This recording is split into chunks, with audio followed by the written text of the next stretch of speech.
One day we were walking through the slums of Calcutta, which are some of the worst slums in the world. I've seen a lot of slums on the planet.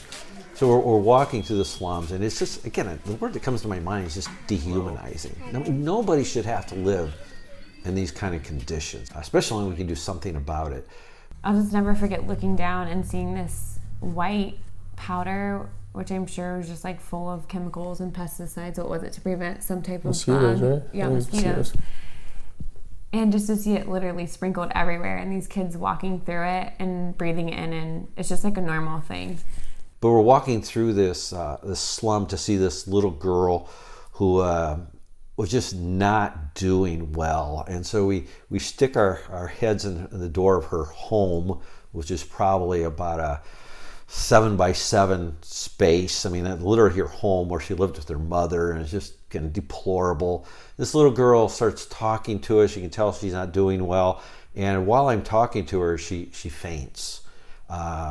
They believe later on we find out she's probably anemic, and a whole batch of other things were going on in her life. We kind of stayed on the outside. We could hear a little bit. Matt went in with the partners that we were with and prayed for her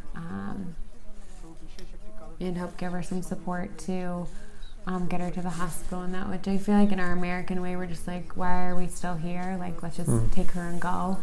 But their culture is just so different.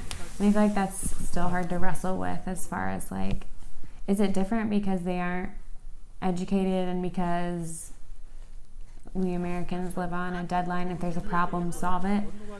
Or is it because since they don't have near as many resources, they have way bigger faith?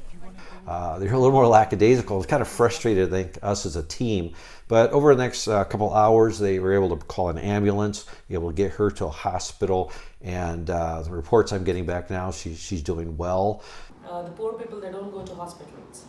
So they just think it's a common flu, it's a common fever, it's a common thing, it will go away. And they don't really go for monthly checkups, because when they go, they end up paying one full day of their wage just to see a doctor, 1 day wage to get medication.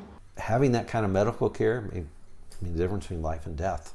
While we were there, we met a young lady in her early 20s who was in our program, and she was quarantined from the rest of the group, and she had tuberculosis. It was just so sad to see.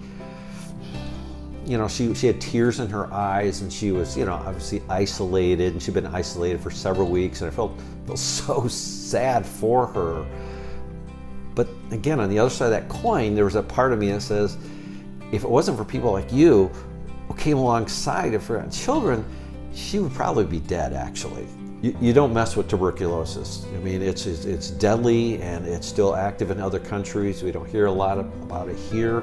But I believe if it wasn't for people like you who came along with things like water and wellness and made a sacrifice, I don't believe that young lady would be alive today. I think tuberculosis would have taken her life. But as it is, we were able to get her quarantined, get her the medication she needed, and she's going to make it. She's going to probably be able to live a productive life, at least have a shot at living a productive life.